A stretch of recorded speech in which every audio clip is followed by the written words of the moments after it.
Bonsoir, mesdames et messieurs. Avant tout, je souhaite exprimer ma pleine compassion envers toutes les personnes affectées, étudiants, personnels universitaires, familles et l'ensemble de la communauté académique à la suite des événements tragiques survenus hier à l'université et qu'on a pu observer à distance. J'adresse mes sincères condoléances à la famille, aux proches et aux amis de l'étudiant Abdoulaye Ba, malheureusement décédé hier. Il est sûr que ce qui s'est passé hier constitue une tragédie. Ma position de principe est que l'université doit rester un lieu d'apprentissage, de dialogue et de construction, pas un espace de violence, pas un espace de peur. Je comprends donc le choc, l'indignation et les interrogations qui s'expriment ça et là. Certaines sont même légitimes, je le reconnais, et peuvent se justifier. Je tiens cependant à rassurer tous les citoyens qu'une enquête est en cours pour établir les faits et circonstances qui ont conduit à ces incidents et tragédies. Mesdames et messieurs, il y a lieu de souligner, sans verser dans des considérations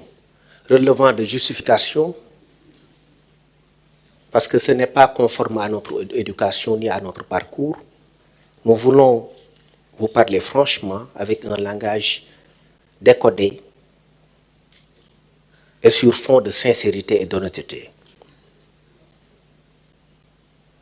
C'est pourquoi d'ailleurs je salue cet exercice de transparence et j'en profite pour remercier les journalistes pour leur présence. Je parlais d'un exercice de transparence. Des vérités doivent être dites, sans choquer cependant, parce qu'on est dans un contexte de deuil. Et je disais que, loin de moi l'idée de justifier des impairs, parce que je l'ai dit, il y a eu des faits que j'ai suivis et qui m'ont moi-même heurté.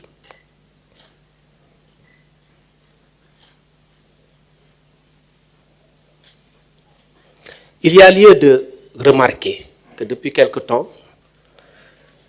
un changement de stratégie, de méthode et de tactique a été noté dans le cadre du combat de certaines personnes établies à l'université. Parce que pour moi, un étudiant, c'est aussi des valeurs, même si je ne condamne personne. Je respecte le principe de la présomption d'innocence, mais j'estime que les choses sont devenues assez graves. Et la situation de l'université est alarmante et alerte.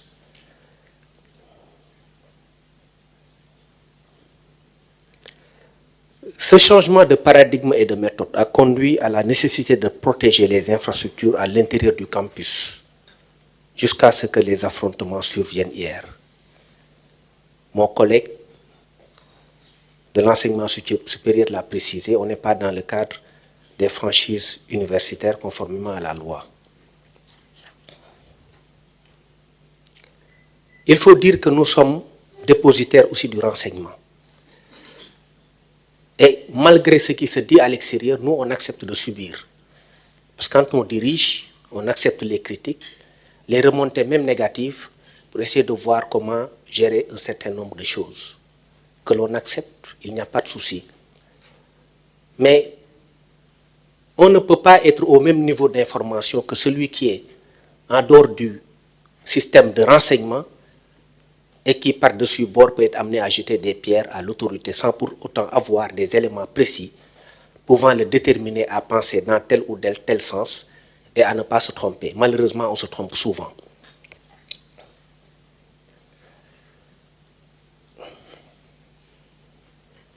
Je l'ai dit, nous avons reçu des renseignements.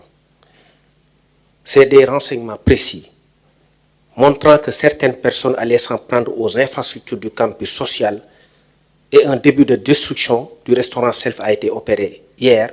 et du restaurant central vers 7 heures du matin. parce qu'ils devaient descendre sur le terrain à 6h, 6h30 pour opérer des destructions. Ils ont commencé à s'en prendre au restaurant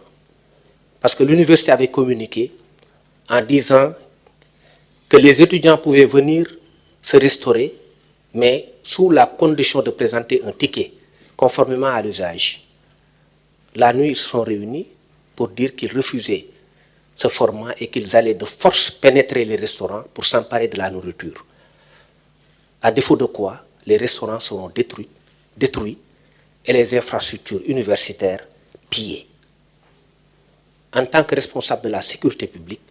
nous avions un devoir impérieux d'anticiper sur ces événements-là, parce que ce sont des biens publics. Et donc, la présence des FDS à l'aube s'inscrivait exclusivement dans un souci d'intervenir pour protéger ces biens publics. Biens publics parce que ce sont des biens qui appartiennent à tous les Sénégalais. Et dans notre logique de gouvernance, nous pensons que le bien public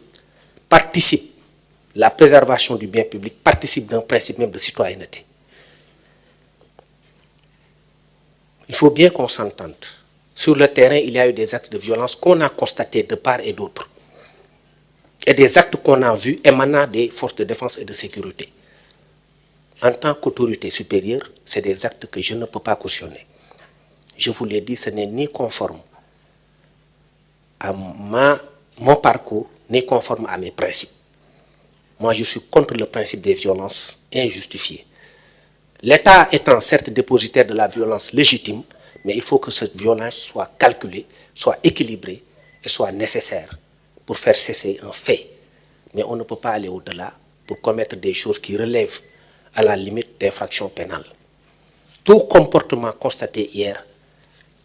a fait l'objet d'une enquête qui pourra aboutir à des résultats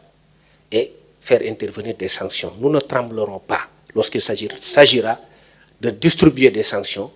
lorsque nous estimerons qu'il y a eu des faits qui procèdent de dépassement de la simple gestion de l'ordre public et du simple rétablissement de l'ordre public. Comme je l'ai dit donc, le fait que les étudiants, ou en tout cas des personnes qui se disent étudiants, ne soient pas dans les clous, qu'ils n'aient pas été dans les formats normaux de la discipline, n'explique pas un certain nombre de comportements de la part des forces de défense et de sécurité. Mais comme les enquêtes sont ouvertes, je ne peux pas m'aventurer outre mesure sur cela. Vous avez vu dans les vidéos, des vidéos dont vous n'aviez pas encore accès, la détention par des personnes de grenades lacrymogènes. Parce qu'il y a de cela une dizaine de jours, je parle sous le contrôle du ministre de l'Enseignement supérieur, on nous a transmis un renseignement au terme duquel il y a eu des fouilles dans les chambres universitaires qui ont abouti à des découvertes, imaginez-vous, de grenades lacrymogènes. Ce qui n'a jamais été constaté dans l'histoire de l'université. D'une part. Avant cela, il y avait une fouille inopinée qui avait été organisée par les mêmes autorités universitaires, fouille qui a permis la découverte d'armes tranchantes et contondantes. Et ce ne sont pas des armes classiques de cuisine, des couteaux de cuisine. Des images seront projetées tout à l'heure, parce que ça vient des autorités universitaires. Et une enquête a été ouverte d'ailleurs dans ce sens-là. Un communiqué s'en est suivi. Vous l'avez vu, par le fait du ministre de l'Enseignement supérieur, qui a effectivement montré qu'il y avait des armes découvertes dans les chambres des étudiants.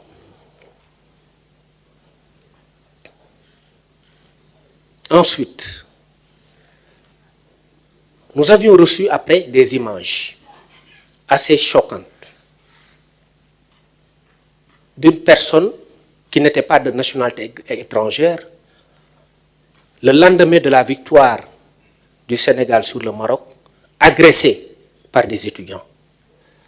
Nous avions cru devoir ne pas faire sortir cet élément-là,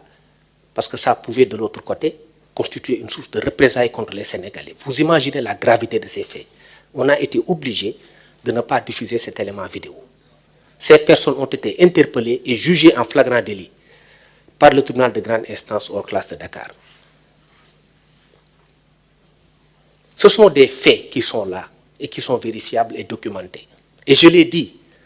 loin de moi l'idée de justifier quelques violences policières que je condamne, attendant que les résultats m'échouent et me parviennent. En tant qu'avocat, je ne peux pas cautionner des choses qui me semblent relever de l'illégalité. Parce que la violence doit être proportionnelle et mesurée, je l'ai dit. Je précise d'ailleurs que sous mon autorité, les forces de défense et de sécurité ne violeront jamais les franchises universitaires. Parce qu'on a un tant soit peu de connaissance des textes qui nous obligent à ne pas les violer. Et je rappelle que le ministère de l'Intérieur est chargé sur l'ensemble du territoire national. Et sans aucune exception, et aucune portion du territoire national ne peut échapper à l'application de nos lois. Les franchises universitaires résultent de la loi 94-79 du 24 novembre 1994,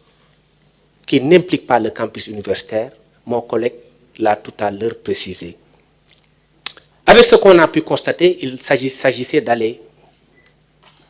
au-devant de la scène et de permettre d'éviter effectivement des dommages qui sont après survenus sur quelques points. Nous avons, après avoir subi ce choc que nous avons tous partagé hier, parce que nous sommes aussi nous avons été des étudiants, nous épousons la cause estudiantine lorsqu'elle est légitime, parce que nous sommes aussi passés par là, par l'université. Nous avons pris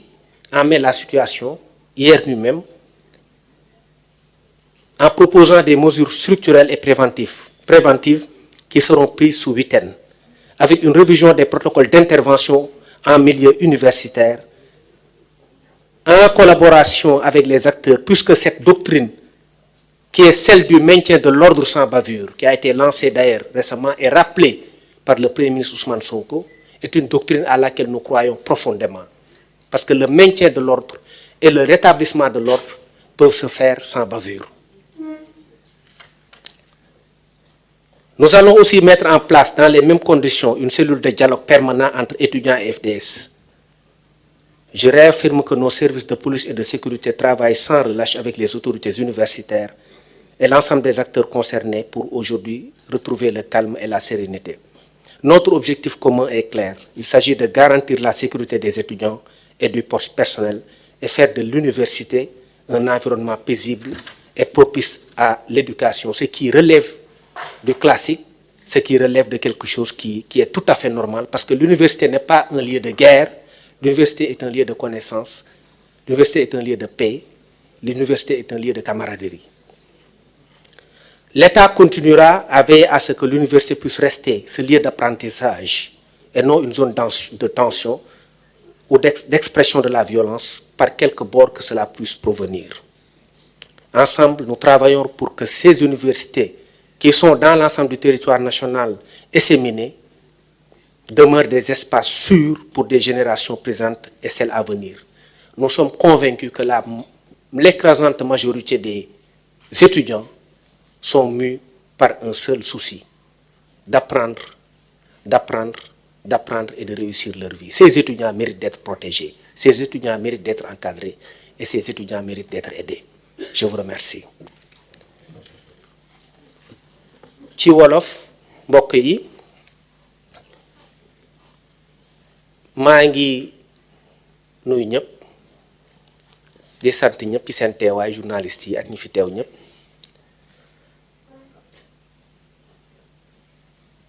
di wax ni fi may tàmbalee mooy damay jaale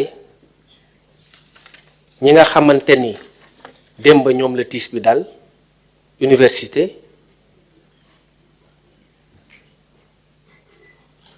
di jaale njabootu Abdoulaye Ba étudiant yàlla na ko yàlla yërëm te xaare ko aljanna ak ñi nga xamante ni dañu gaañu ñëpp di leen masaw autant ci côté étudiants yi ak ci côté force de défense et de sécurité maa ngi rappeler ni ci côté force de défense et de sécurité am na lu toll ci ñeent fukki blessé ak juróom-ñett donc cas boo xamante ni cas bu xaw a graaw la li xew démb université ñu ngi koy naqarlu metti nañu parce que dañu jàpp ne université kër la boo xam ne dëkkuwaay la boo xam ni jàmm moo fa war a am pour que xam-xam bi mën fa ñu mën ko fa wasaaree. donc li Sénégalais yi ñenn ñi ressentir moom la ñu ressentir ñu nit te yëg nañ ko te yàlla xam na ni yëg nañ ko ñu ngi leen di massaw ñoom it parce que dëkk noonu lay demee dina am toujours ay événements yu am yoo xam ne day frapper nit ñi frapper dëkk bi mu doon loo xam ne ñëpp lay metti ni muy mettee Sénégalais yi ak ñeneen ñi moom la ñuy mettee ñu nit. am na ñoo xam ne ñu ngi aalu ñenn ñi ñu ngi mer mais mer boobu aussi lu ñu comprendre la loo xam ne la ñun dañ ci ànd parce que li xew démb am na ci image yoo xam ne gis nañ ko neexuñu parce que ñun ci suñu doctrine nga xam ne dañ ko lal ci citoyenneté lal ko ci yar lal ko ci li nga xam ni mooy suuxat réew mooy discipline muy force de défense et de sécurité muy étudiant dafa am foo xam ne dañu ne foofu la ñu mën a yem waaye buñ ko weesoo rek mbir mi day jaxasoo pëcc xoo rek moo fay des ak mbumbaay te loolu aussi du lu gën. li may dalal xelu ñëpp nag mooy li xew démb ubbi nañ ci ay enquête que muy ci côté bii wala muy ci côté bale képp ki nga xam ne da nga jël risque wala da nga jël option caméra yi tiim la ngay tooxal ay nit dinañ la xaar enquête bi bu paree dinañ xam liñ ciy def. leneen li mooy gis nañ ni am na ci biir université loo xam ne lu xaw a bees lu ñu xamul woon parce que ñun ñëpp nekkoon nañ ay étudiants di masaw tamit étudiants yi nga xamante ni leen indi ci université mooy jàng ak sàkku xam-xam parce que ñoom gëm nañ ni ñoo gën a bari. autorité universitaires yi dañu defoon fan yële passé ay fouilles ci chambre yi bi ñu fa demee dañ fa njëkk a fekk ay paaka yu bari loolu moo tax bi ñu ko fa fekkee ñu def communiqué bi ngeen gisoon au mois de décembre bi nga xamante ni sama collègue Daouda moo ko def ministre de l'enseignement supérieur ay paaka yoo xamante ni mën na c'est des armes yoo xam ni maanaam contondantes et tranchantes mooy lu mën a jam mën a xotti mooy li ngeen di gis nii ñun lu ñuy wax yëpp dañ koy teg ci ay documents lu ñuy wax yëpp dañ koy teg ci ay preuves ñu demaat ñu gis ci ay fouilles yu ñu def ci ab chambre grenade lacrymogène loolu bett ñu trop sax parce que loolu amul woon université te grenade arme la loolu moo tax bi ñu ko jëlee ñoom dañu sensibiliser étudiants yi déjà ubbi nañ enquête ci ki ko yoroon démb li xewoon gis ngeen ko gis ngeen étudiant boo xam ne ñu ngi koy massuwu mais foog ñu enquête ci aussi parce que dafa doon manipuler grenade lacrymogène ak ay collègues am jàkkaarloog force de défense yi di def ay dispositifs yoo xam ne pour def ay lance grenade ba affaire bi exploser seen kaw loolu moo tax loxo bi am kii ñu gis également ñoo xam ne dañu nekk ci kaw terrasse bi yor ay cocktail molotov muy ci vidéo yi te loolu aussi ay arme la team force de défense ci suuf di leen ko sànni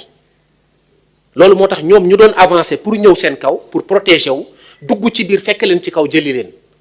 loolu moo indi ñu dugg foofu parce que bu ñu fa toogoon rek mën nañ leen gaañ parce que cocktail molotov mën na la rey waaye nag loolu taxul grenade yee ngi nii moom lañ doon defar pour sànni ko mooy vidéo yi ngeen gis kooku loxo bi am problème fii ñu ngi def dispositif pour sànni grenade bi xam nga lii amul woon université image yi amul woon ñun bi ñu nekk université xamuñu woon yii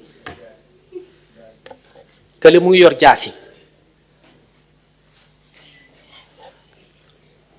li may wax rek li ñuy wax yëpp dañ koy teg fii ngeen gis ko pour xam ni aussi am na ñu def waaye bu ñu jàpp benn parti rek di ko jàmm te dëgg rek moo neex yàlla lii lañ doon bañ moo tax ñu saisir grenade bi te grenade bi ñu fekk ci chambre bi grenade boobu jógewul ci force de défense et de sécurité yi feneen la jóge maanaam marque bi duma ci sori parce que enquête lañ nekk feneen la jóge ñun lu ñu am mën nañ bañ a nekk parce que comprendre naa ñi nga xamante dañuy nekk ci biti di critiquer mais mënuñu nekk au même niveau d'information parce que état dafa am renseignement boo xam ne du ko tas renseignement boobu moo tax sax d'ailleurs ñu jot ay information bi Sénégal ak Maroc demee final ba ñu jël ndam li ñu teg ci benn fan mu am koo xam ne dañ ko agressé biir université te kooku bu ñu ko génnewul kon loolu mën na taal réew mi parce que dina am ay représailles heureusement ki ñu yaakaaroon ni nationalité boobu la du moom ñooñu dañ leen jël yóbbu leen jébbal leen justice parce que loolu c'est très grave loolu mën na yëngal dëkk ñuy dem di dem ba lii am doon def le tout pour éviter ko université communiqué ne leen comme jot ngeen seen bourse mën ngeen ñëw ngeen xéewlu waaye xéewlu boobu da ngeen di fay parce que ñu ngi leen di fay étudiant master yi benn partie la mais étudiants yépp état bi mu ngi leen di fay seen bourse bu dee master yi ay arriérés la ñuy réclamer waaye nag jamono ji nga xamante ne am na ñu daan def ngénte tubaab day fekk jotuñu seen bourse ne dañuy lekk sans fay nga jot sa bourse dugal sa poche ne da ngay lekk sans fay aussi lu yooyu yëpp dañ ko war a xoolaat bien que comme je l'ai dit yooyu yëpp mënul justifier benn violence policière te dama koy condamner encore une fois te loolu dama fay taxaw parce que man nitu yoon laa du ma ko nangu te daf may jaral lu ne aussi pour ma dindi ko premier ministre Ousmane Sonko wax na ko keroog bi mu demee seeti force de défense et de sécurité yi beneen mbir bi mooy bi ñu paree loolu ñu jot également li ma wax des renseignements ci ëllëg sa ñu ñëw autorité universitaire ne waa léegi baax na mais comme fay dañuy comme léegi yéen fi mu nekk ni sonn ngeen loof ngeen te suñuy doom ngeen li ñuy bañ mooy xiif bi yàgg lool su boobu aussi tamit am na ñoo xam ni feneen lañ jóge di ñëw di financer étudiants yi te loolu aussi yor nañ fiche yi du ma ci sori nag parce que loolu dafa xaw a doy waar ay information yoo xam dañ koy téye pour l'instant bi loolu amee ñu ñëw ne ah ubbi ngeen waaye nag ci guddi gi bu ñu xëyee du ñu fay ñun suñu position de principe duñ ci bouger dañuy lekk te duñu fay ñu waxtaan seen biir dajewloo ne léegi bu ñu xëyee bu ñu demee buñ ñu mayul ñu ubbi buntu yi nañ ko toj saboter restaurant yi dugg par force jël vivre yi ci lañ njëkk renseignement bi ci guddi le matin très tôt parce que ñoom ay 6 heures et quelques 7 heures lañ ko programmé woon 6 heures du matin 6 heures 23 ñu def fa dispositif bi taxaw pour protéger université bi bien yi comme li may wax franchise universitaire campus social bi concerné wu ko te même bu doon campus académique bu fekkoon dañu gis une menace réelle contre les personnes et les biens dañ fay taxaw parce que Sénégal amul no man's land amul zone de non droit territoire national bi yëpp ministre de l'intérieur da ko ndar képp te mooy assurer sécurité dëkk bi ak sécurité des biens et des personnes ak application loi bi ñu xëyee yàlla def ñu dem avant ñuy agsi restaurant self toj nañ ko commencé nañ ko saccager am ñu nekk restaurant central ah ñu ne nag ay la yéwén foog ñu sécuriser biens yi foofu nag la dispositif bi taxaw ñuy dem mu am ay échauffourée ba ci ngoon gi mu am sax ay tension yoo xam ne xam nga nit ñi maintien de l'ordre ak transmission de l'ordre dafa métti dañuy dem ba finalement da ngay sonn suba ba ngoon te loolu aussi wax naa ko encore une fois mënta justifier ay violences policières dama ciy taxawaat bi loolu amee ñu taxaw ca kaw am ñoo xam ne ñu ngi defar seen grenade lacrymogène mooy ñu ngi gis di sànni ba fii bii explosé am ñu nekk ci kaw pavillon benn pavillon du ma dugg ci détails yi di def ay cocktail molotov gis ngeen cocktail molotov yi di ko sànni alkaati yi nekk ci suuf te xam nga alkaati yi bu ñu nekkee ci suuf nga nekk ci kaw yow yaa nekk en position de force te ñoom bu ñu taful immeuble bi da nga leen di gaañ cocktail molotov yooyu nag moom lañ doon sànni ñu ñëw tafu te cocktail molotov fu mu nekk rek day indi incendie loolu moo tax ñu tafu ci mur bi di yéeg ci kaw pour maîtriser leen pour éviter mu am ay mort d'homme. Encore une fois loolu mënut a justifier ay violences policières damay taxawaat foofu affaire yi nag dégénéré ci la étudiant bi génn àdduna ñu koy ñaanal yàlla na ko yàlla yërëm yàlla xam na ni man gëm naa ni force de défense et de sécurité yi ñaanuñu woon loolu waaye nag les responsabilités seront situées parce que ñun loolu mooy suñu rôle duñu cautionner violence par quelque bord que cela puisse se trouver ou par quelque bord que cela puisse provenir dina enquête yi commencé nañ ko te dinañ dem jusqu'au bout parce que garde des Sceaux dina ci rappeler quelques éléments donc li may wax rek mën nga nekk sa kër di xalab autorité loolu dañ koy nangu man comme on dit man damay nangu dangay nit moom da ngay yaatu gannaaw ñu lay kii rek amul solo li am solo mooy rek nga gëm liggéey c'est le plus important mais nag boo amul le même niveau de renseignement que l'autorité mën nga juum yaa ngi koy jam waaye mën nga juum loolu nag mooy arrivé souvent fi may terminer mooy dama gëm ni te keroog premier ministre Ousmane Sonko mu ngi koy wax te président de la République aussi loolu la gëm mooy suñu doctrine ñun mooy maintien de l'ordre sans bavure dama gëm ni mën nañ def maintien de l'ordre sans bavure te loolu dinañ ko appliquer ci Sénégal dinañ ko appliquer maintien de l'ordre boobu sans bavure moo tax bi ma ñëwee dama joxe ay instructions ne même dans le cadre du rétablissement ou du maintien de l'ordre j'ai interdit l'usage d'armes à feu pourtant loolu man maa ngi exposé samay hommes mais bëgg a jàmm rek moo tax ñu ne leen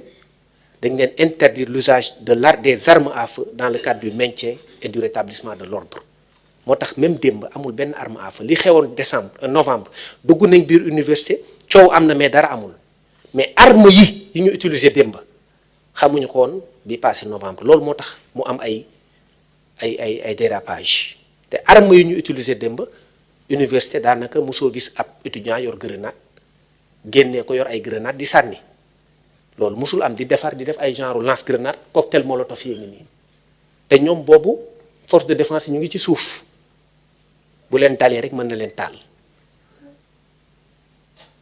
li ma jàpp mooy force de défense yi ak étudiants yi ay frères lañ li ma jàpp mooy état rôle mooy rétablissement